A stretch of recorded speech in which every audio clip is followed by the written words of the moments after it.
Dyess, Arkansas was barely on the map when the Cash family moved here in 1935. Your dad walked this road to school? Yeah, 2 miles.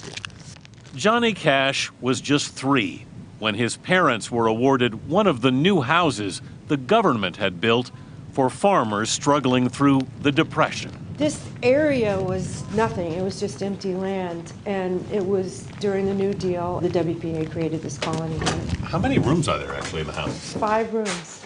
And That's it. the potential bathroom. The potential bathroom. Yeah. This never really quite became running water or anything like that. The plumbing was never hooked up. Rosanne Cash went back to her father's boyhood home 2 years ago when Arkansas State University began to restore it. This would have been my dad's bedroom. He would have slept here with his brother Jack, and then Louise and Reba would have been in here as well. 4 children in this room. 4 children in this one space. Yeah. Rosanne had first seen the house in 1968 when the man in black returned to Dyess. We just wandered around looking in the windows. There were a lot more trees. Yeah. I remember that. What did you think when you saw this place? I sensed a kind of weight about it, a sadness. And at 12, I didn't really assimilate what that was about. Did you decide later what it was about? Yeah, I think it took me till now to decide, to understand. To understand how Johnny Cash's strength grew out of the gumbo soil of Dyess, and that his sadness took root here, too. He lost his brother here, who was his best friend and his hero. But even more than that, understanding what it meant to my dad now, I understand what it means to me. Born in Memphis, but raised in California, Johnny Cash's eldest daughter had 11 #1 country hits of her own in the 80s. But she spurned Nashville for New York, where she's lived now for more than 2 decades.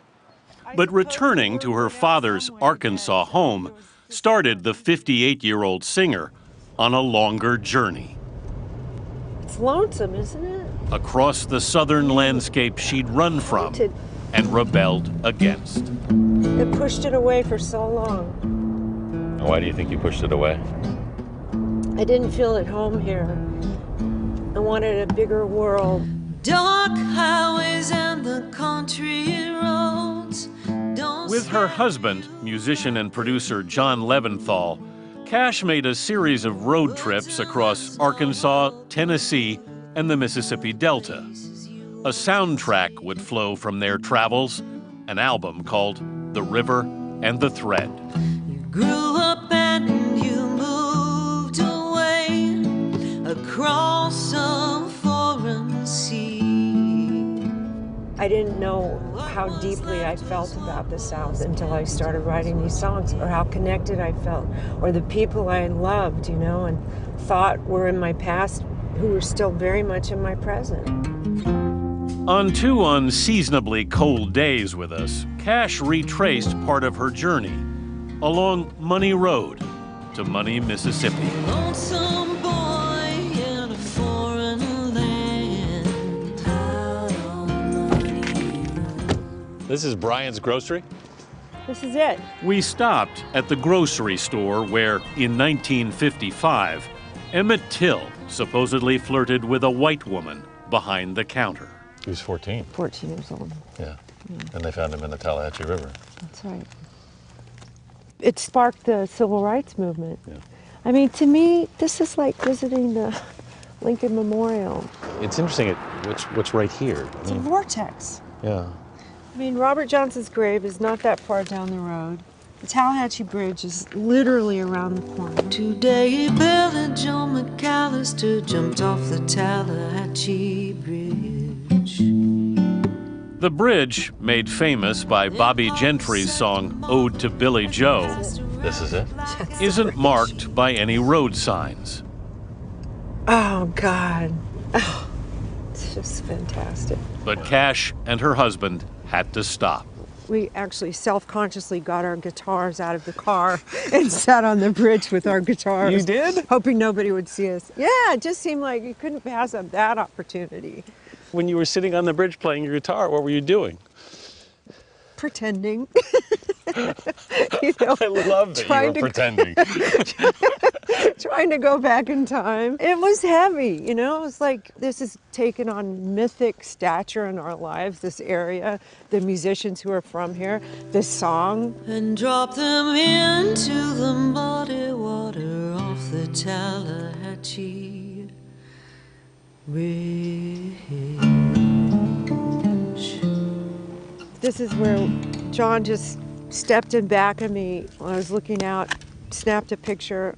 As soon as he took it, he said, "That's the album cover." A stone is not a mountain, but a river runs through me. Did you find it hard finding this? Yeah, there are no signs pointing to his grave.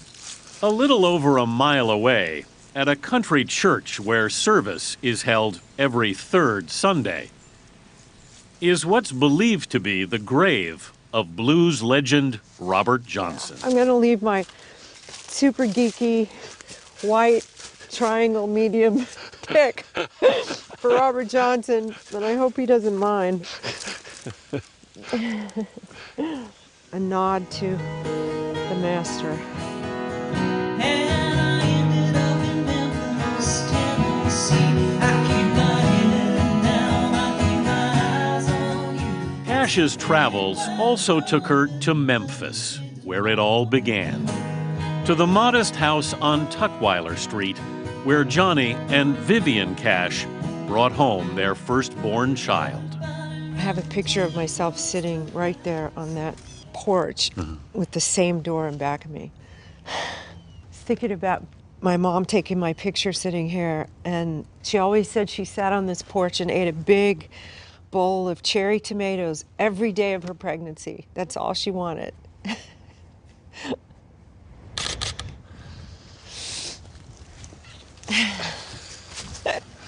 Kind of cool.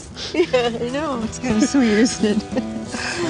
Thought you left it all behind. Nearly 25 years ago, Rosanne Cash rode out of Dixie.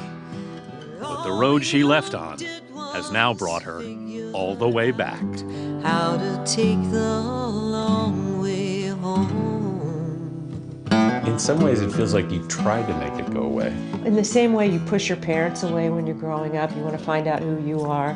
You push away your parents' habits, the things they treasure. You go, well, that's not me. I'm original. We all think we're original. But discovering those things that really connect you to the past and your parents and where they came from. You feel stronger for it. I feel stronger for it. I feel whole for it. Long way